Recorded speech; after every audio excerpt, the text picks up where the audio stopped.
Sí, ¿sí se escucha? Bueno. Es gusto ver que además hay varios aquí. Les presento a Carlos Gershenson, que trabaja en el Instituto de Matemáticas Aplicadas y también en el Centro de Ciencias de la Complejidad, y el año pasado fue el Premio Universidad Nacional Joven. Y pues nos va a hablar sobre problemas de tráfico cuando más lento es más rápido. Sí, pues gracias por la invitación, es un placer estar aquí.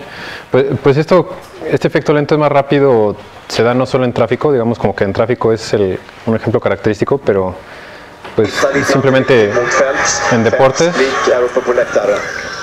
Vamos, esta es la final de 100 metros mariposa de campeonatos mundiales en Roma en 2008. En la mañana, en el carril 4, Chavich rompió el récord mundial y por eso está en el carril 4, Michael Phelps en el carril 5. Y pues básicamente en muchas competencias deportivas el chiste es llegar primero, ¿no? Pero ¿cómo tenemos que nadar, correr para llegar primero? Entonces, pues bueno, aquí en el carril 4 Chavich empieza con una delantera desde el principio, lleva como medio cuerpo a Phelps, bueno, a todos los que van en segundo lugar. Toca abajo del paso de récord mundial, de su propio récord mundial. Ya le está llevando más de medio cuerpo a Michael Phelps, faltan 25 metros. Esa línea roja indica el paso de récord mundial. De repente Michael Phelps acelera, quién sabe de dónde saca energía.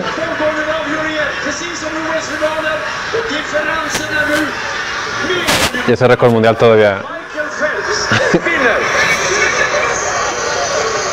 es vigente, ese récord mundial.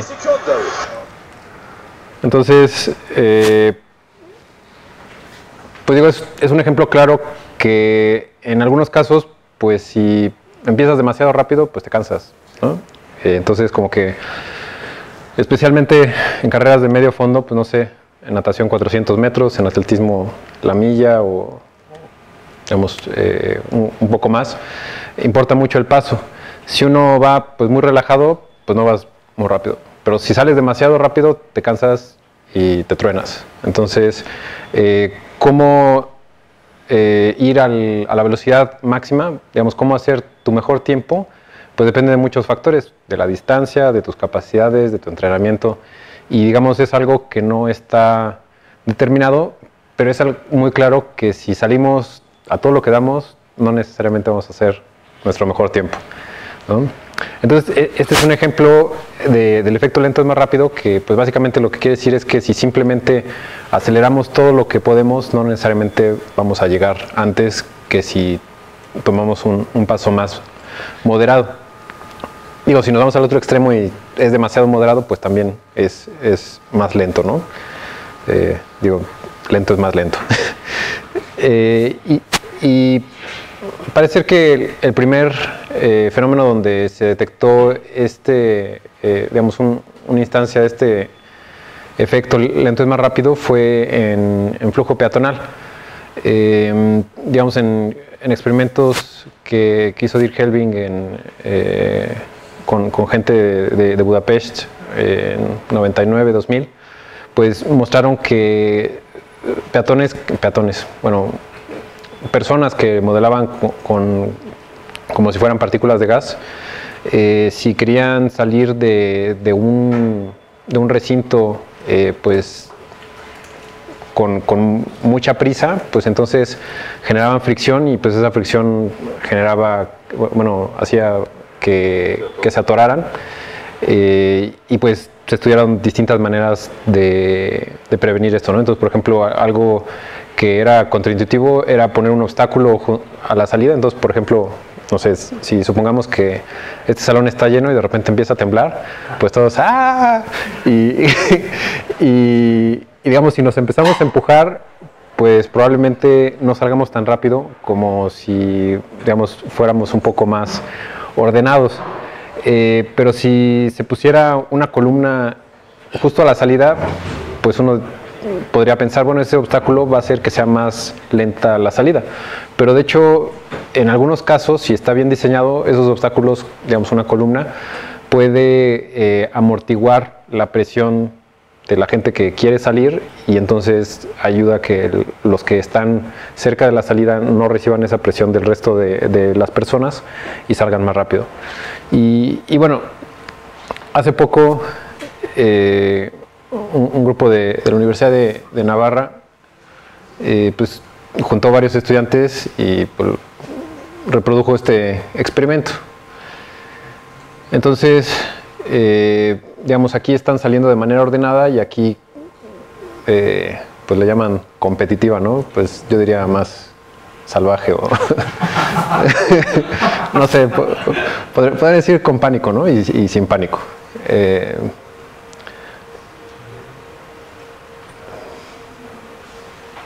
Entonces, aquí se ve que al empujarse, pues se generan huecos. En otras palabras, se genera turbulencia y aquí hay lo que podría llamarse flujo laminar. Entonces, pues terminan de evacuar antes los que no salían tan rápido o no querían salir tan rápido. Y después, con gente en Argentina, hicieron un experimento similar con borregos, porque resulta que en días fríos los borregos se empujan más que en días calurosos. Entonces aquí de nuevo, bueno, hace menos frío, entonces no se empujan tanto y aquí se empujan más. Y pues se atoran, ¿no? Y aquí de nuevo se ven los huecos. Y pues podríamos describir este como flujo laminar y este flujo turbulento. Y pues digamos, podríamos concluir que pues esa similitud quiere decir que nos comportamos como borregos, pero tal vez también quiere decir que, digamos, estos dos casos son ejemplos de un fenómeno que es presente en distintos sistemas y en distintas circunstancias. Entonces, por ejemplo, también esta es la evacuación de un Airbus 380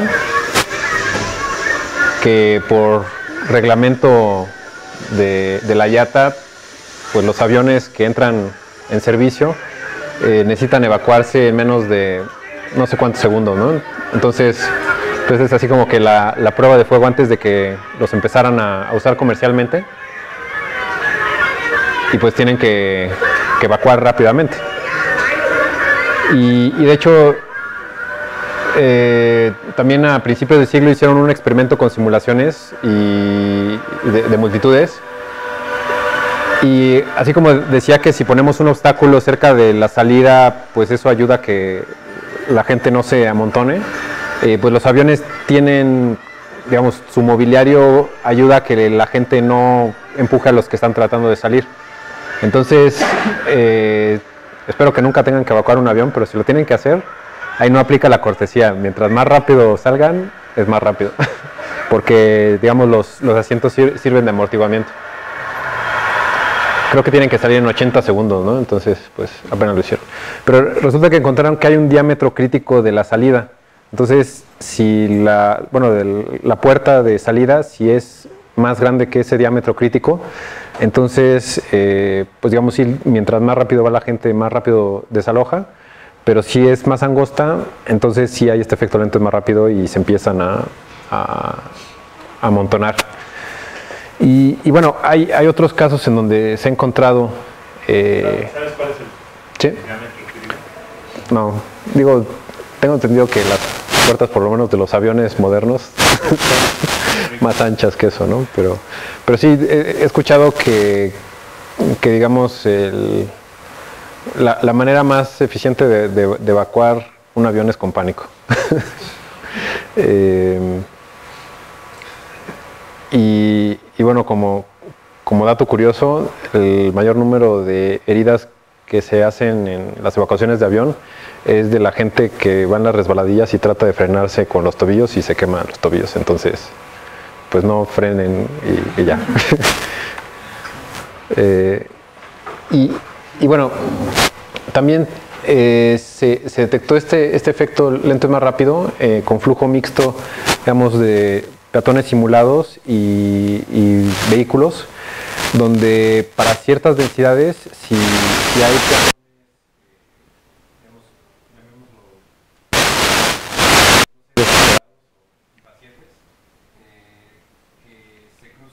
la calle, aunque digamos, no tengan el SIGA peatonal, aunque pareciera que van a esperar menos tiempo, resulta que no dejan que los vehículos fluyan y entonces como que siempre tienen que esperar a que haya un hueco entre los vehículos. Pero digo, repitiendo, para ciertas densidades, si son más pacientes y se esperan a cruzar cuando hay un hueco lo suficientemente amplio, en el sentido de que los coches no tienen que detenerse, entonces, aunque pareciera que inicialmente se detienen, pues van a permitir que haya más huecos entre vehículos, entonces el efecto neto es que esperan menos, ¿no? Entonces, otra vez, lento puede ser más rápido. Y en tráfico es donde se ha estudiado mucho este efecto, tal vez embotellamientos fantasma, y pues, digamos, experimentalmente se puede reproducir esto. Digamos, aquí no hay ningún obstáculo, simplemente pues los conductores empezaron a la misma distancia, a tener la misma velocidad, pero por fluctuaciones, pues unos se empiezan a juntar y empiezan a desacelerar y se forma un embotellamiento que se mueve en la dirección opuesta a los coches. Entonces, digamos, bueno, ahorita vemos esto, pero supongamos que tenemos una carretera y queremos que los vehículos, bueno, queremos permitir que los vehículos vayan a 120 kilómetros por hora. Entonces, pues la distancia de seguridad depende de la velocidad, en el sentido de que más o menos se recomienda dejar 2 segundos entre vehículos como distancia de seguridad. Entonces, obviamente, mientras más rápido vayan los vehículos, se necesita dejar más distancia porque recorren más distancia en 2 segundos. Entonces, más o menos en 1 kilómetro, si van a 120 kilómetros por hora, pues nos caben como 7 vehículos. Y si la densidad empieza a aumentar, pues entonces empiezan a formar embotellamientos. Y si dijéramos, bueno, ahora que la velocidad máxima sea 60 kilómetros por hora, pues entonces nos caben más vehículos y puede ir aumentando la densidad. Entonces, si graficamos, digamos, esta sería la densidad y este el flujo, para distintas velocidades, pues vamos a tener diagramas que tienen esta forma.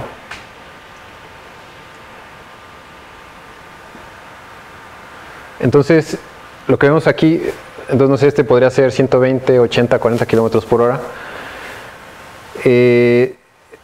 Si nosotros queremos maximizar el flujo en nuestra carretera, pues necesitamos ajustar la velocidad a la densidad.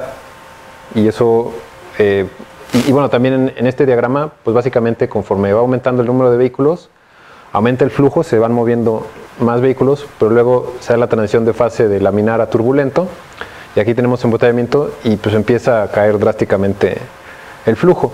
Y pues vemos que aquí, como todavía es flujo laminar para esta velocidad máxima o velocidad deseada, pues se alcanza un flujo mayor hasta que de nuevo se pasa la transición a flujo turbulento para esa velocidad y vuelve a disminuir. Entonces, recuerdo haber visto pues, hace más de 10 años en una autopista en tierra firme cerca de Venecia, que tenían límites de velocidad dinámicos. Entonces, pues, me imagino que tenían sensores que detectaban la densidad y dependiendo de eso iban ajustando la velocidad.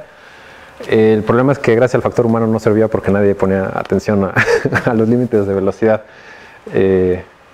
Bueno, en Italia, porque en México sí ponemos atención a eso, ¿no? Pero digamos, esa es la idea. Pero lo que va ilustrando esto es que si queremos maximizar el flujo, pues necesitamos más o menos seguir esta línea e ir modificando la velocidad máxima permitida poquito antes de la transición de fase, porque pues, cualquier oscilación que nos lleve del otro lado de la transición de fase después es muy difícil regresar. Y de hecho hay histeresis en el sentido de que, digamos, supongamos que empieza a haber tráfico, es la hora pico en la mañana, y después empieza a haber embotellamientos y después empieza a bajar la densidad, pero el flujo no regresa así, sino que regresa así, ¿no? Bueno, esa ya no es la teórica, sino los datos experimentales, ¿no? Entonces además hay esta histeresis. Entonces queremos evitar pasarnos de esta línea porque después va a ser muy difícil regresar a este punto, ¿no? Vamos a tener que hacer algo así. Entonces, pues idealmente deberíamos de mantenernos pues lo más cerca posible, pero no llegar a esa transición de fase, lo cual pues no es trivial. Entonces, regresando a los ejemplos, también en control de semáforos se puede dar este efecto lento y más rápido. Entonces, por ejemplo, si hay baja densidad, conviene que los periodos de los semáforos o que el tiempo de cada fase sea corto, porque esto va a minimizar los tiempos de espera de los vehículos. Pero si empieza a incrementar el número de vehículos, si los semáforos están cambiando constantemente, como se pierde algo de tiempo en el cambio de que se pone la preventiva y luego todos los saltos y luego ya arrancan, entonces pues se vuelve menos eficiente. Entonces, digamos, también para la regulación de semáforos, se sabe que el periodo óptimo, digamos, que maximiza la capacidad de una intersección, depende también de la densidad, en el sentido de que si hay poca densidad conviene periodos más cortos, y si hay mucha densidad conviene periodos más largos, porque entonces no pierdes tanto tiempo con los cambios de fase. Aunque digo, tampoco uno puede tener periodos de 5 minutos porque la gente se desespera, aunque sea más eficiente, ¿no? Bueno, hay muchos otros ejemplos en los que se ha detectado este efecto lento es más rápido. Por ejemplo, en el puerto de Hamburgo, pues ya hace algunos años tenían vehículos automatizados, digamos, con guías, y pues tenían cierto movimiento. Y se dieron cuenta que si reducían la velocidad de los vehículos, el flujo era mayor, porque cuando querían ir más rápido, digamos a la velocidad máxima que podían ir, entonces cuando se detectaban otros vehículos, pues necesitaban frenarse y arrancar, y básicamente algo similar al caso de la carretera, pues necesitan guardar mayores distancias de seguridad, y esto pues generaba más turbulencia. Entonces, al reducir la velocidad, era menos probable que hubiera conflictos entre los distintos flujos, y el efecto neto era que todo el movimiento era más rápido.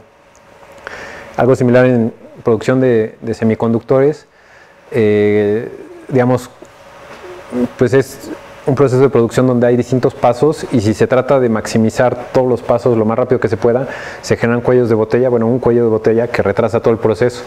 Sin embargo, si como que reducen la velocidad, se evita la formación de ese cuello de botella, y entonces el proceso global termina siendo más rápido. Y algo similar en una planta de empaquetado.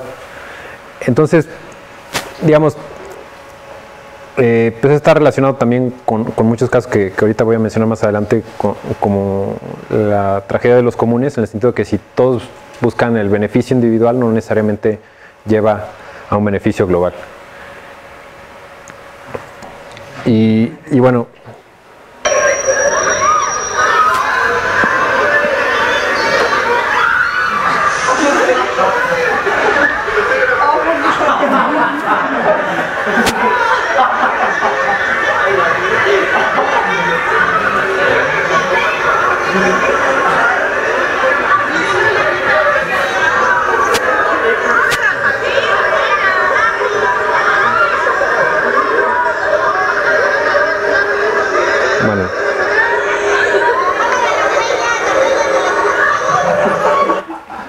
ese era un día cualquiera en la estación del metro San Lázaro. No, en la mañana. Pero ya no dejen.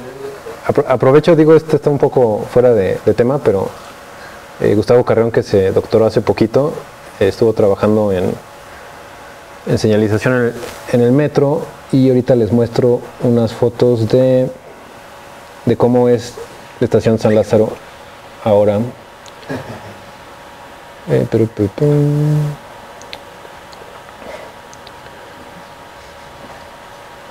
Digo, no tiene que ver con el efecto lentes más rápido, pero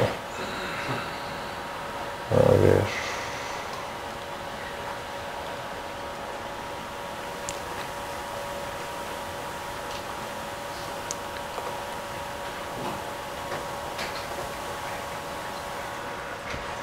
A ver,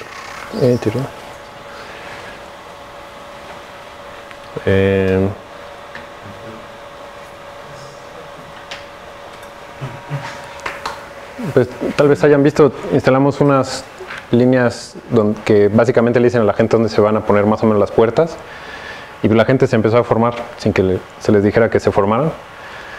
Entonces pues ya no se necesitan esas batallas campales para subir y bajar, y entonces pues, la gente sale por acá, y digamos al haber cierto orden, pues ya no hay necesidad de empujar, ¿no? Antes, si no empujabas, pues no subías.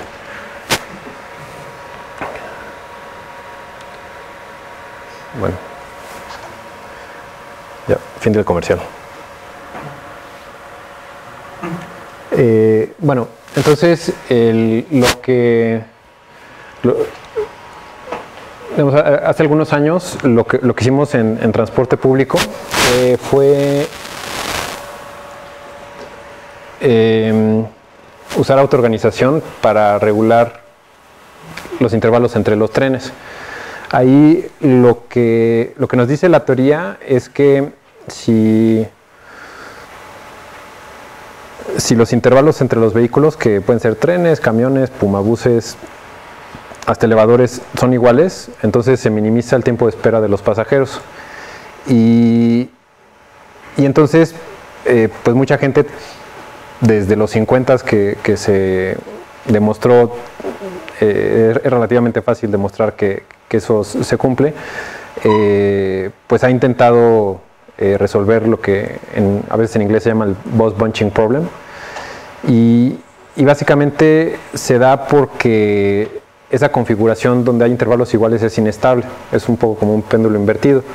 Esto quiere decir que si tenemos nuestros vehículos equidistantes en el tiempo, pero uno se retrasa, aumenta su tiempo con el vehículo anterior y disminuye con el que viene atrás.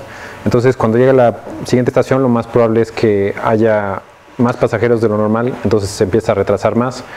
Y el que viene atrás, como hay menos pasajeros, cuando llega a la siguiente estación de donde se acaba de ir, el que ya viene retrasado, pues va a haber menos pasajeros, entonces los va a alcanzar y se empiezan a amontonar los camiones o los trenes o el metrobús. Entonces tal vez han notado que están esperando y esperando y esperando y esperando, y luego vienen 4 juntos, ¿no?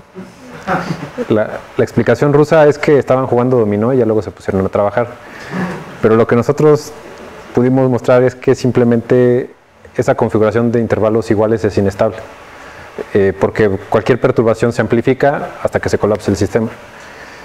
Y bueno, como alternativa propusimos un mecanismo de regulación basado en la autoorganización, inspirado en la comunicación de las hormigas, que en sí es interesante, pero resulta que este método obtiene un desempeño que es mejor que el óptimo teórico. ¿Y pues cómo va a ser mejor que el óptimo teórico? Pues porque la teoría estaba mal. Entonces, ¿por qué estaba mal la teoría? No es que si tienes intervalos iguales no se minimicen los tiempos de espera, sino que se asume que los tiempos de viaje son independientes de los tiempos de espera, lo cual no es cierto. Para que tú puedas mantener intervalos iguales, como cada que llega un tren o un camión, o bueno, un vehículo a una estación, va a haber un número distinto de pasajeros, pues necesitas tener cierto margen para poder darle servicio a todos, y eso pues básicamente es desperdiciar tiempo de todos los trenes. Puedes esperar distintos tiempos en distintas estaciones, no sé, vas a esperar más tiempo en Pino Suárez que en Isabel la Católica, pero todos los trenes tienen que esperar al mismo tiempo, porque si no, pues se te mueven los intervalos, y si se te mueven los intervalos, pues entonces básicamente es como una perturbación que se va a estar amplificando. Entonces, lo que logra hacer este algoritmo es que en lugar de que se fijen los tiempos en cada estación de los trenes, que además a veces son difíciles de mantener, con reglas muy sencillas se determina cuánto tiempo va a esperar un tren, un vehículo, dependiendo de la distancia con sus vehículos vecinos y la demanda de los pasajeros.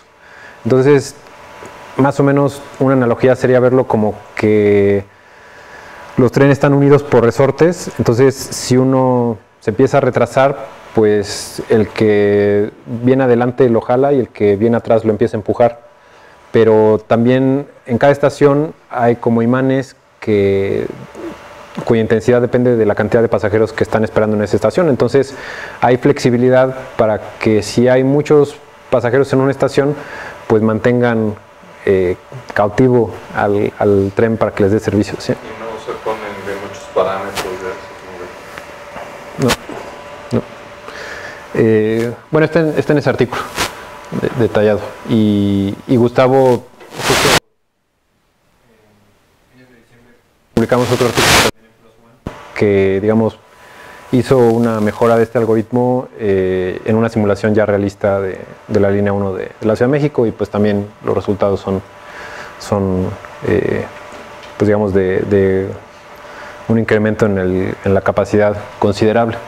¿Y por qué funciona? No solo porque responde a la demanda inmediata, como mencionaba, cada que llega un tren a una estación hay una demanda distinta, entonces este método se puede adaptar a esos cambios de demanda, pero también precisamente por el efecto lento es más rápido. ¿Por qué? Porque los pasajeros sí esperan más tiempo en las estaciones. Entonces, digamos, ese teorema que es fácil de probar, que te dice que si los intervalos son iguales, los pasajeros van a esperar menos tiempo en las estaciones, sí se cumple. Lo que sucede es que esperan más tiempo para subir a los vehículos, pero una vez en el vehículo llegan más rápido a su destino, porque no están desperdiciando tiempo para mantener los intervalos iguales. Entonces, eso es lo que te da un desempeño supra óptimo. Entonces, bueno, es como que otro caso del efecto lento es más rápido, en este caso, pues con una aplicación. Bueno, eso ya lo debería de actualizar, eso ya no tiene chiste. Bueno, imagínense que hay 3 individuos ahí. Pero bueno, no, deberían de ser 2, porque, digamos, esto se refiere a un modelo de formación de opiniones de Axelrod que, pues digamos, es muy idealizado, ¿no? Y desde que se propuso hasta ahora, pues se sabe que la gente no decide sus opiniones de esa manera, pero bueno, en ese modelo, que es como una caricatura de formación de opiniones, básicamente hay una matriz y cada celda en esa matriz tiene un votante o un ciudadano y tiene una opinión 0, 1 o A o B, y eso pues representa, pues no sé, a favor de la pena de muerte o en contra de la pena de muerte o aborto o lo que sea, ¿no? Digamos una decisión. Y nada más hay 2 opciones. Y básicamente la opinión de cada agente se actualiza tomando el promedio de la opinión de sus vecinos. Y resulta que si constantemente se están actualizando las opiniones de los vecinos para, digamos, un buen rango de condiciones iniciales, nunca se estabiliza la opinión del sistema. Porque cuando uno cambia de opinión, pues eso hace que sus vecinos cambien de opinión, y cuando mis vecinos cambian de opinión, pues yo cambio mi opinión de regreso, entonces nunca se estabiliza. Sin embargo, si se reduce la velocidad de cambio de opinión, que digamos en lugar de cambiar mi opinión cada paso, lo cambio, no sé, cada 10 pasos y tomo el promedio de las opiniones de mis vecinos, eso ayuda a que converja mucho más rápido, bueno, no solo rápido, sino que pueda converger un consenso en la población. Entonces, en este caso también podemos decir que lento es más rápido. Y, digamos, generalizando, en teoría de juegos combinatoria, pues se sabe que no necesariamente la mejor jugada siguiente nos va a llevar a ganar un juego, ¿no? Entonces, en el caso del ajedrez, no necesariamente comer una reina nos va a llevar a ganar el juego, a veces al revés, sacrificar una reina nos lleva a ganar el juego. Entonces, digamos, esto como que es otra instancia donde si queremos maximizar nuestro beneficio a corto plazo, no necesariamente vamos a obtener no necesariamente vamos a maximizar nuestro beneficio a largo plazo. Que a veces sí se da, ¿no? Pero no siempre. Y bueno, podríamos especular que en las bolsas de valores que en años recientes pues, se manejan principalmente por algoritmos que hacen transacciones a velocidades de microsegundos, pues como que ya están como que hasta por acá, en el sentido de que se genera mucha turbulencia. Bueno, pues se sabe que la dinámica de precios en bursátiles es caótica, pero al incrementar la velocidad, pues muy probablemente las fluctuaciones que se generan pues aumentan también. Entonces podemos especular que, digamos, si quisiéramos promover el crecimiento económico de un país o de un mercado lo más rápido posible, pues deberíamos de regular la velocidad a la que se hacen las transacciones. Y digamos, también tomando en cuenta todos los demás ejemplos. Digo, para esto no tengo datos, pero como que es una especulación. Y luego también en ecología está el concepto de predadores prudentes. Si un depredador, no sé, imagínense un lobo que se alimenta de cochinitos que viven en casas de paja. Si sus pulmones son tan fuertes que puede derribar cualquier casa, pues se va a quedar muy rápido sin comida porque se va a comer a todos los porquitos. Entonces, evolutivamente hay una presión para que los depredadores sean prudentes y no se acaben a sus presas porque se van a morir de hambre. Entonces, esto quiere decir que los depredadores más eficientes se extinguen, ¿no? Entonces podríamos decir que también es algo similar al efecto lento más rápido, porque si vamos lo más rápido que podemos, digamos, somos los depredadores más eficientes que podemos, pues nos vamos a acabar la comida y pues nos vamos a morir de hambre, ¿no? Y digamos, aunque no nos muramos de hambre, no vamos a reproducirnos tan rápido como podríamos, ¿no? Lo cual pues no es como que la tasa de propagación máxima de la especie. Supongamos que ese sería un objetivo, ¿no? Y pues algo similar se da con parásitos. Aquí pongo orquídeas en la foto porque de hecho no son parásitos. Entonces podríamos también especular que evolutivamente pues han encontrado la manera de no afectar a sus huéspedes, porque si se mueren sus huéspedes, pues los parásitos también se mueren. Entonces, recuerdo haber leído una teoría que ¿cómo se dice strain en español? De virus, cepa, una cepa de virus del SIDA. Bueno, inicialmente eran mucho más virulentas, pero esas cepas pues mataron a sus huéspedes antes de reproducirse. Entonces, que las cepas actuales de SIDA no son tan virulentas como las de los 80s. Eso o las medicinas que hay ahorita son más eficientes, no sé, pero al parecer sí no son tan virulentos porque parece que aún sin tratamiento pues la gente no se muere tan rápido como antes.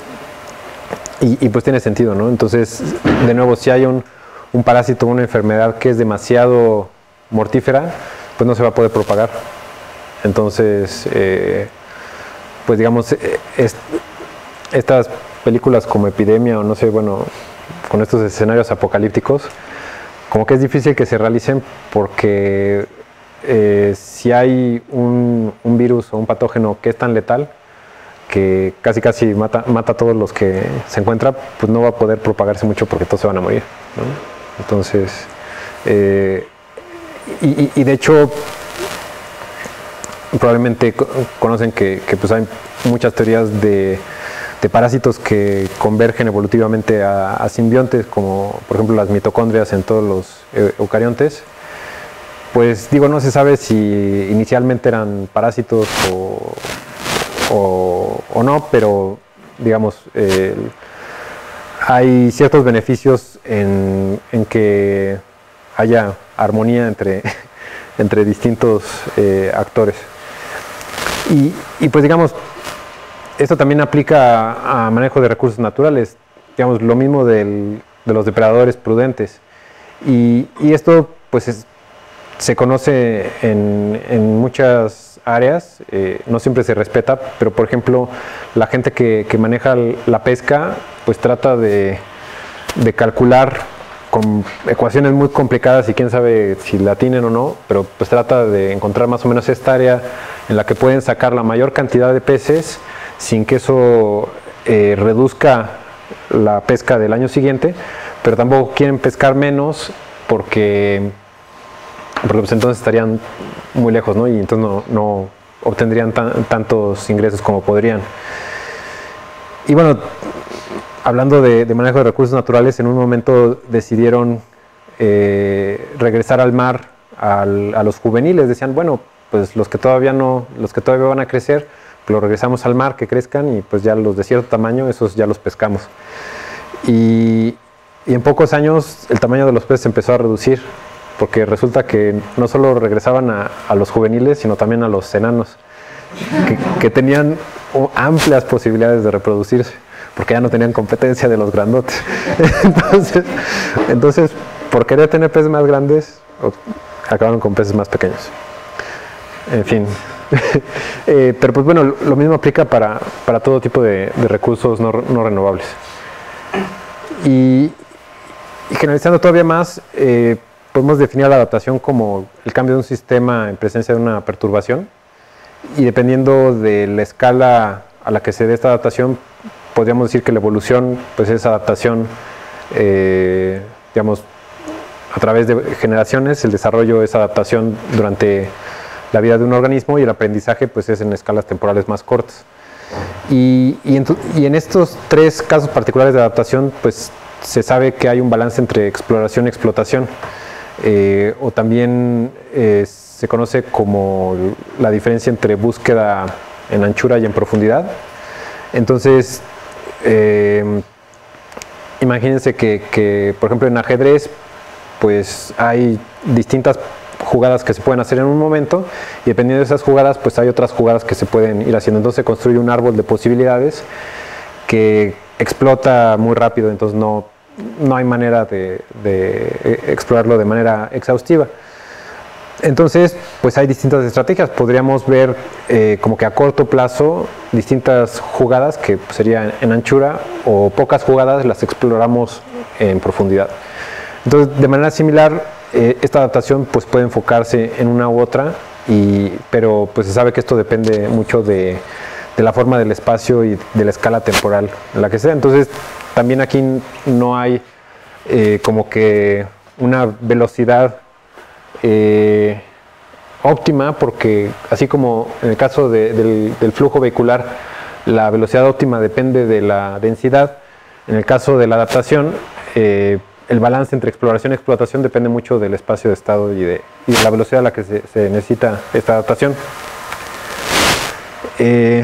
Bueno, yo no sé mucho de cómputo cuántico, pero me dicen que en la computación cuántica diabática se da también un efecto lento y más rápido, en el sentido de que se necesita enfriar el sistema cuántico para obtener el resultado, pero si se enfría demasiado rápido se pierde la información. Entonces pues también si se hacen las cosas demasiado rápido, pues no se obtiene el resultado deseado. Entonces, después de tantos ejemplos, con Dirk Helbing y un par de postdocs estábamos buscando la manera de generalizar esto, y pues le dimos muchas vueltas y pues nos preguntamos, bueno, en estos casos todos tienen múltiples componentes. No todos. Hay retroalimentación no lineal, pues parece ser que sí. Se podría usar el concepto de fricción, en el sentido de que pues uno va incrementando cierta cantidad, en el caso de tráfico, la densidad, y pues después eso va incrementando la fricción y esa fricción hace que se reduzca la velocidad. Pero para algunos casos sirve, para otros no. En este caso se puede hablar de transición de fase, pero hay otros casos donde no hay transición de fase. Entonces como que teníamos problema para generalizar, no porque no fuera generalizable, sino más bien al revés. No encontramos un ejemplo donde no se diera este caso.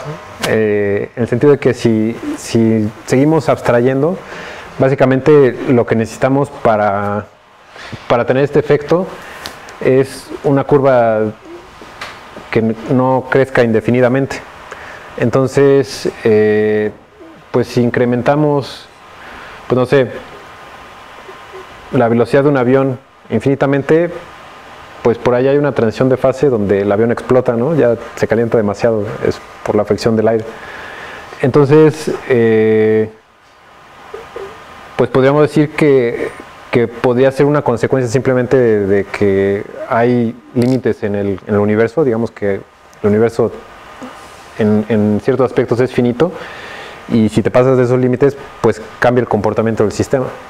Y pues no pudimos encontrar un ejemplo donde pues esto se cumpliera, digamos que tuvieras este comportamiento hasta infinito, ¿no? Bueno, entonces, pues digamos, si no podíamos distinguir entre una clase de fenómenos que tuvieran este efecto y otros que no tuvieran, pues entonces pues no era muy útil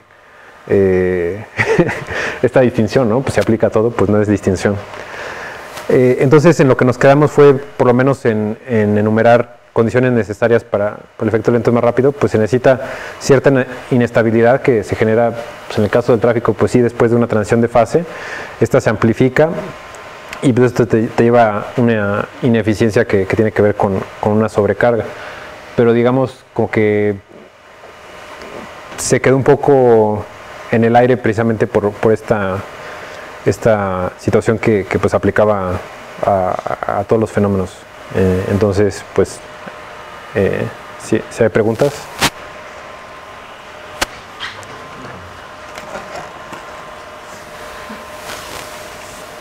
¿Sí? Para crear estos algoritmos para que el sistema general sea más eficiente, ¿cómo le hacen? En el caso del metro,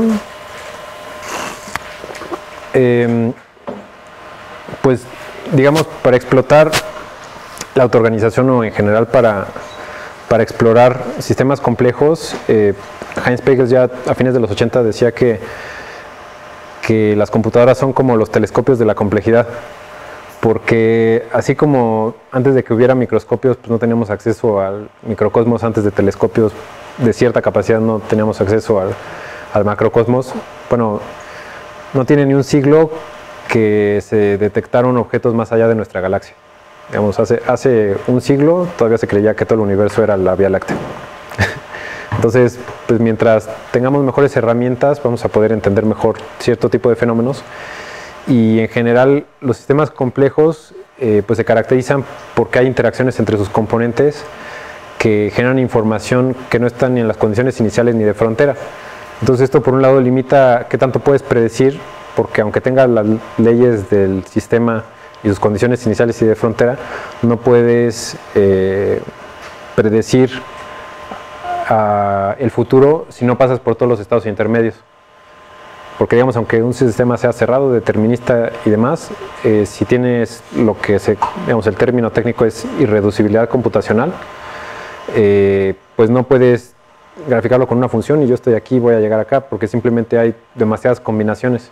Entonces tienes que ir por todos los pasos intermedios y para eso necesitas una computadora, porque hacerlo a mano no nos da el cerebro. Entonces, pues hay distintas maneras de explorar usando computadoras los espacios inmensos de estados que hay en sistemas complejos y pues básicamente la perspectiva que tomamos para encontrar soluciones autoorganizantes es no tanto fijarnos en los elementos sino en las interacciones. Entonces, así como en muchos casos, si queremos maximizar nuestra ganancia, no vamos a obtener, digamos, a corto plazo no vamos a obtener, no vamos a maximizar nuestra ganancia a largo plazo. Si diseñamos un sistema y tratamos que los componentes maximicen, pues no sé, su beneficio, lo que sea, no necesariamente vamos a maximizar el beneficio del sistema o las metas del sistema. Entonces, en lugar de tratar de definir o regular las metas de los componentes que normalmente entran en conflicto, nos fijamos en las interacciones. Y al regular esas interacciones, pues se encuentran condiciones que tal vez no pues sí maximicen el beneficio de los componentes, pero sí del sistema.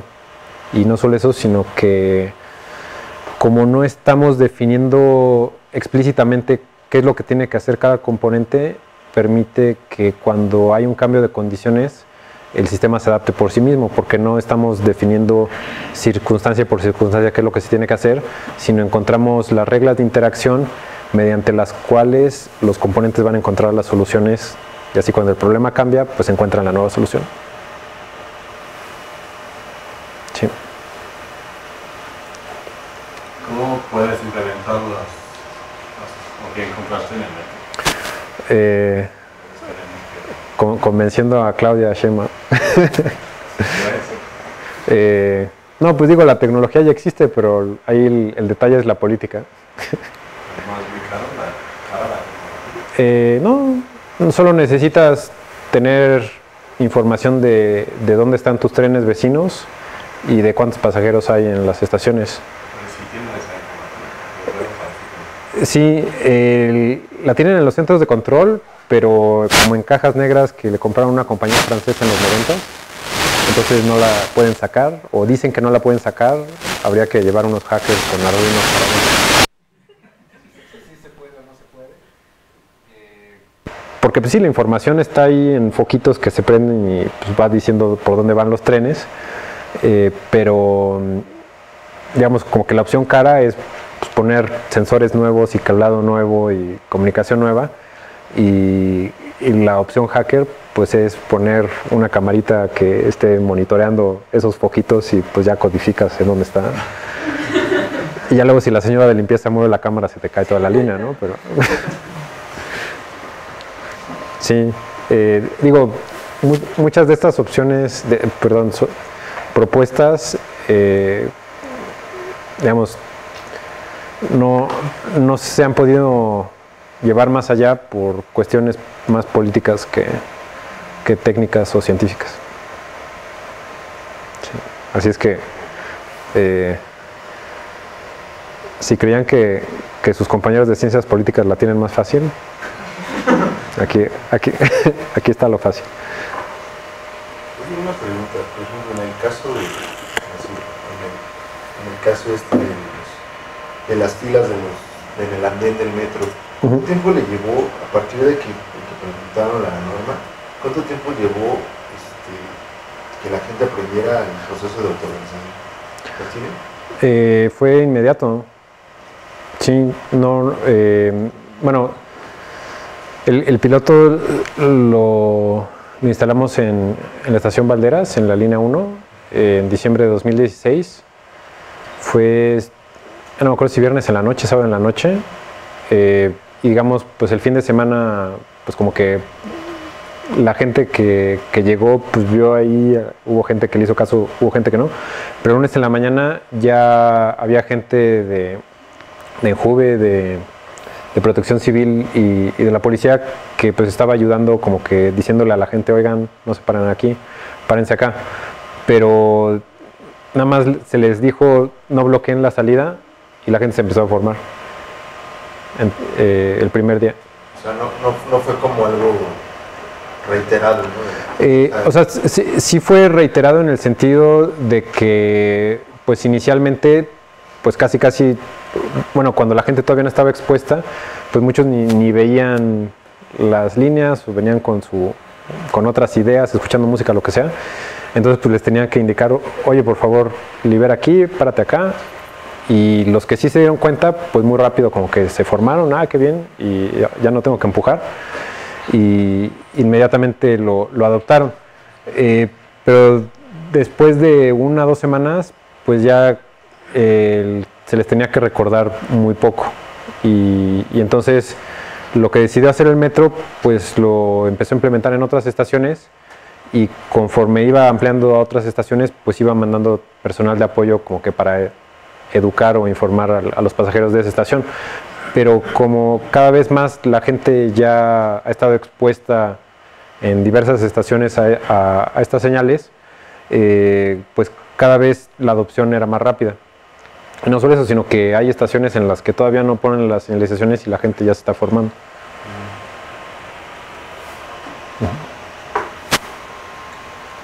Sí. ¿Qué tan estable es este sistema de limitación del metro frente a los que no siguen las reglas? Porque viajo en metro mucho, Sí. entonces es muy común ver que estos están sobre todo puestos en los transbordos. Y también es muy común ver que cuando no hay policías, en muchísimas estaciones no lo siguen. Sí. Entonces, ¿qué tan estable es el sistema frente a las personas que no les gusta seguir las reglas? Sí, eso es algo que no hemos estudiado, porque sí sabemos que hay estaciones donde se respetan más que otras, pero normalmente en este tipo de sistemas, cuando hay poca gente que empieza a romper las reglas, bueno, para empezar, hay la tentación de romper las reglas, porque si las filas están muy largas, pues yo obtengo un beneficio si no hago la fila y me meto hasta adelante. Entonces, ahí hay 2 opciones. Los mismos pasajeros, bueno, si hay policías, pues regulan, ¿no? Pero si no hay policías, hay casos donde algún pasajero dice, oye, por favor, a la cola. Pero en México es más difícil que eso suceda en comparación con otros países. Entonces, pues es muy fácil que en lugar de que los mismos pasajeros regulen, que en muchos casos sí lo hacen, regulen a otros pasajeros, pues empieza a haber otros pasajeros que se sumen a no seguir las reglas, ¿no? Que pues lo mismo se ve cuando la gente se empieza a pasar los altos, cuando se empiezan a ir por el carril del Metrobús, en cualquier caso, ¿no? Es que justo hay como una rebelión frente a la regla. Bueno, hay 2 rebeliones esenciales que he notado. Sí. Y una es, están las filas, todos se forman, entran los primeros 3 y los de hasta atrás se lanzan junto a nosotros que están entrando, ¿no? Y la otra es que personas que no estaban ni siquiera formados entran, que es la que estamos platicando. Entonces, da lo mismo las perturbaciones que les metamos, o sea, a lo que voy es lo mismo, esta perturbación de gente ajena a las filas que se mete, a la gente que está en filas que se mete. Sí, pues no sé, habría que estudiarlo, porque también depende de la densidad de pasajeros el efecto de la perturbación, porque digamos cuando hay pocos pasajeros, pues no importa que la gente no lo respete, porque no afecta al desempeño del sistema. Y digamos, cuando el sistema ya está colapsado, pues tampoco importa mucho, porque la gente todo no se va a poder subir, haya filas o no. Entonces, digamos, es en el comportamiento normal, cuando hay cierta demanda, en la que sí ayuda que se formen las filas. Y digamos, por lo que hemos escuchado, muchos pasajeros sí están conscientes del beneficio que hay que se respeten las reglas. Entonces, algo que desde el principio pues le plantamos al metro es que pues se tiene que estar repitiendo el mensaje de que por qué hacer las filas, qué beneficios hay.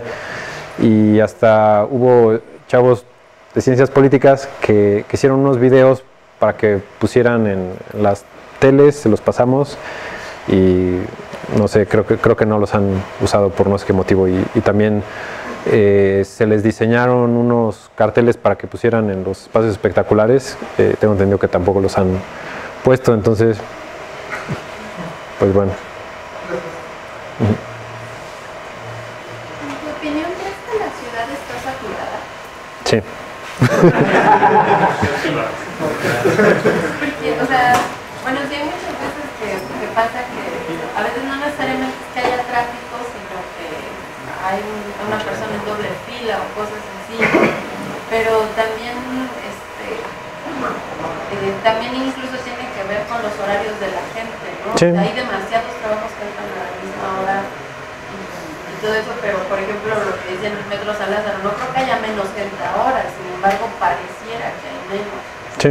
Pero entonces eso significa que, digamos, con una correcta organización podría hacer que cualquier flujo de gente o de carros o lo que fuera pudiera caber. No, si tienes más autos que espacio en las calles, pues no importa cómo regules los semáforos o cuántos segundos pisos, simplemente no se pueden mover, ¿no? Porque no hay espacio.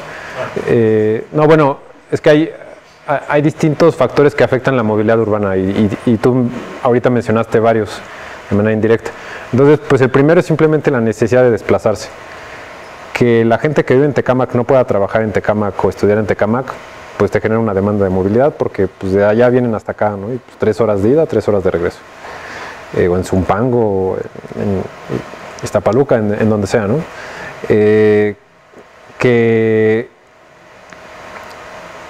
Mencionaste lo de los horarios. Si todos entran a las 9, pues antes de las 9 pues sube mucho la densidad. Si hay horarios más distribuidos o más flexibles, pues entonces con la misma infraestructura puedes transportar a la misma cantidad de pasajeros, pero digamos de una manera mejor repartida, y entonces pues tienes menos embotellamientos, menos saturación, tanto en tráfico vehicular como en transporte público. Pues está la cantidad de pasajeros y vehículos que pues sigue aumentando. Llevamos varios años en que cada año hay el doble de autos nuevos que nacimientos, entonces pues pronto van a ser más que nosotros. Y su complemento sería la capacidad de la infraestructura.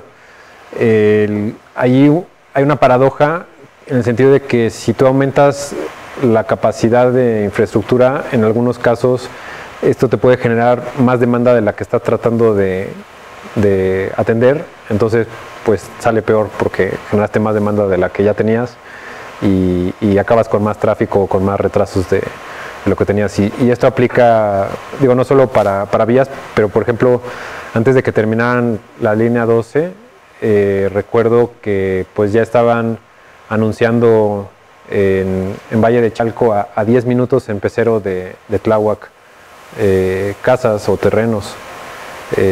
Entonces, y también antes de que le inauguraran, ya los ambulantes estaban peleando los espacios afuera de las estaciones. Entonces, sí era necesario, bueno, sí es una línea muy usada, pero precisamente antes de que la terminaran, pues ya para allá, precisamente para aprovechar esa infraestructura. Bueno, entonces está también la tecnología, que pues es algo en lo que nos hemos enfocado.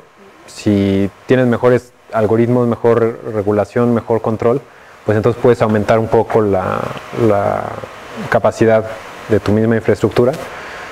Después está el comportamiento.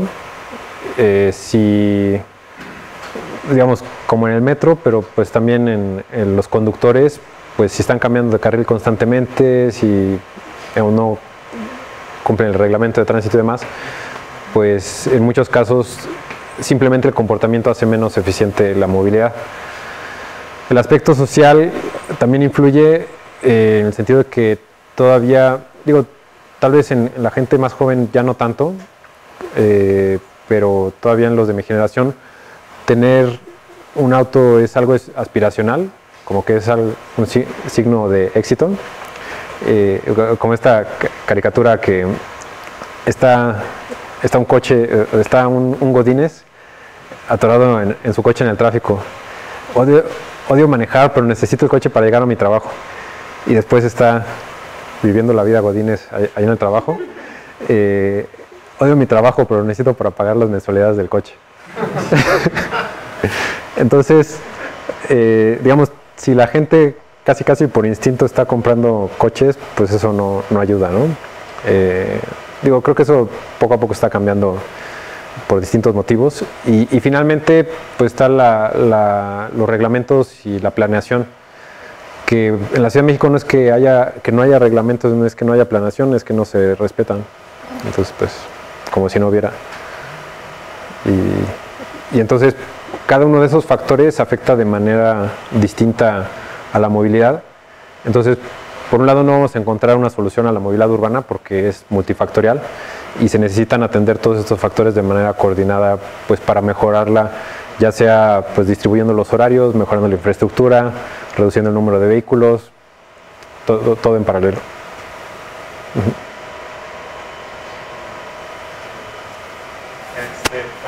Mencionaste que llegabas a una fase turbulenta cuando aumentas la velocidad. ¿Qué se refiere eso de turbulento en tráfico?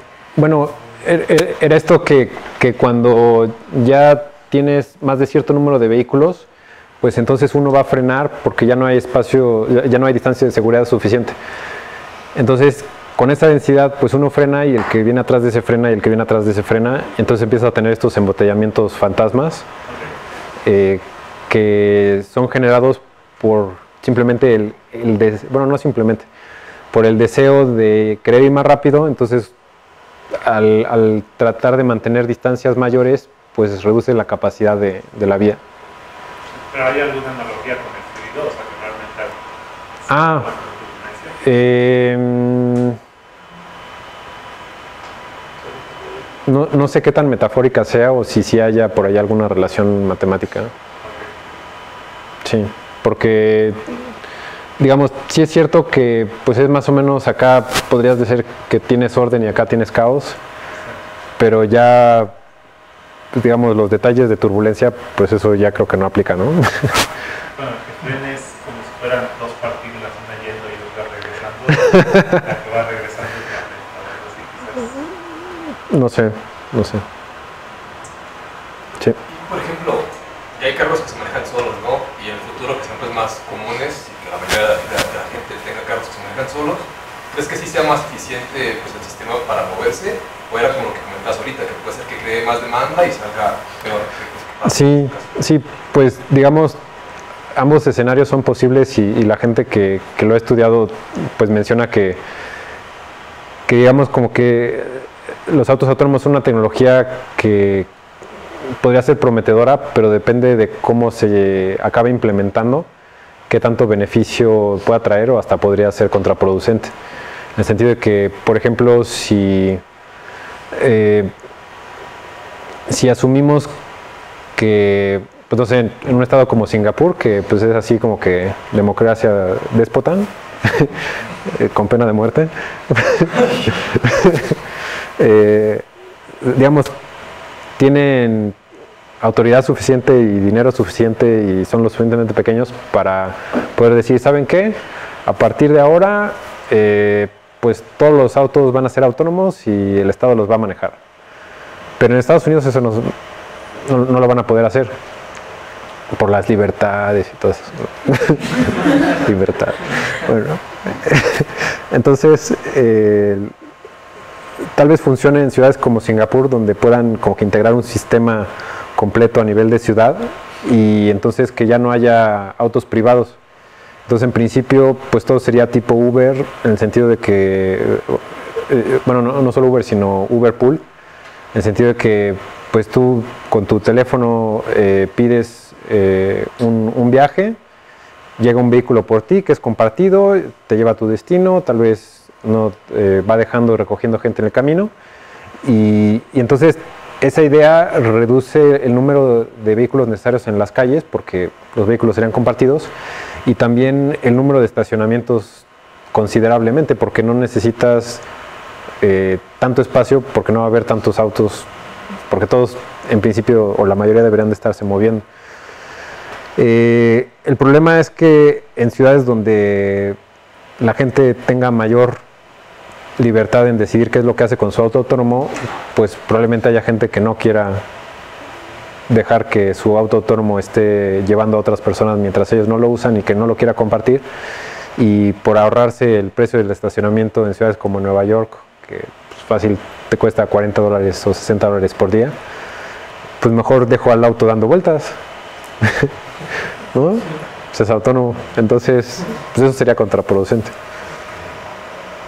Bueno, en el mejor de los casos que regrese a mi casa, a mi cochera y ya luego que venga por mí, pero entonces estás duplicando los recorridos, ¿no? El tráfico pero sin personas, ¿no? Sí, entonces pues sí hay un potencial de mejora porque pues digamos las distancias podrían reducirse, porque pues, la reacción y la comunicación entre vehículos podría ser menor, pero simplemente apenas empiezan a poner de acuerdo en los protocolos, porque como hay distintas compañías desarrollando autos autónomos, para que se puedan comunicar necesitan tener el mismo protocolo, y eso apenas como que lo empiezan a discutir. Que también, en principio, si todos los autos fueran autónomos ya no necesitaría semáforos, simplemente necesitan coordinarse para no chocar y no necesitarían reducir mucho su velocidad a menos que se lleguen a ciertas densidades.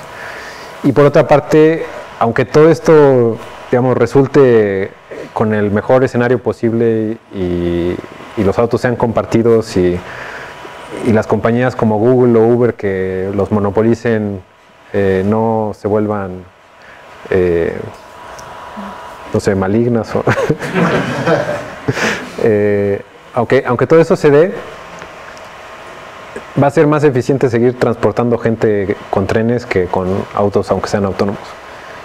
Simplemente es cuestión de escala. Entonces sí es cierto que se va a poder repartir mejor porque tal vez ya no vas a necesitar digamos, mucha gente no usa el metro porque no hay opciones de transporte público cerca de su casa, entonces podría usar auto autónomo para llegar al metro y ya luego tomar el metro, que ahorita se complica porque no hay estacionamiento cerca de las estaciones de metro y cosas así. Pero pues depende todo de cómo se vaya organizando y muy probablemente, como esto es algo que va a variar de ciudad en ciudad, vamos a tener muchos experimentos fallidos y esperemos que no sean muchos hasta que ya se encuentre un modelo que sea eficiente. Entonces, han tratado de implementar eso de las distribuciones en los metros y sí lo han tratado y pues creo que entendí que ya no lo dejan mucho por política. ¿Piensan seguir como con otra etapa, alguna otra idea, si insistir o algo así? Sí, pues bueno, ahorita vamos a ver si con el cambio de gobierno hay posibilidades de mejorar los mecanismos de regulación en el metro, también porque hay el proyecto de que la línea 1, de cambiar los trenes de la línea 1 para que sean autónomos. Entonces, no es para ganarse problemas con el sindicato del metro, sino porque en principio con trenes autónomos se podría reducir la distancia de seguridad entre los trenes y entonces podrías aumentar la capacidad. Entonces, si eso se hace, pues podemos aprovechar para introducir estos mecanismos de regulación que también aumentarían más la capacidad sin necesidad de construir otra línea. Pero, pues digamos, es algo que vamos a explorar y pues va a depender de las coyunturas políticas. Y otra cosa que podríamos explorar, que queremos explorar también es pues algo similar para el Metrobús. Porque de hecho, cuando empezamos a explorar esto, uno de mis colegas en el IMAS hizo un sistema de monitoreo para el Pumabús. Entonces, pues les pusieron GPS, digamos, estamos hablando ya de hace 8 o 9 años. Pusieron GPS a todos los Pumabuses y un centro de control donde está la de Gapa, pero bueno, no sé, ya se movieron, están por las islas ahora, pero bueno, tenía el centro de control por allá, enfrente de Universum, y pues uno podía ver cómo, pues no sé, por ejemplo, de la ruta 8 en ese momento tenían 2 camiones y uno estaba atrás del otro, ¿no? Así como que, oigan, pues díganle a uno que vaya más rápido que el otro. Y ahí el problema otra vez es el sindicato, porque tenían el mecanismo para decirle a los choferes, vaya más rápido, vaya más lento, y entonces lo ideal hubiera sido pues probar este algoritmo de manera manual, ni necesitamos automatizarlo, simplemente que los operadores que estaban ahí en el centro de control pues les fueran diciendo a los choferes, tomando pues, la misma heurística que tenía este algoritmo y evaluar el desempeño, pero no se pudo por el sindicato, ¿no? Entonces, bueno.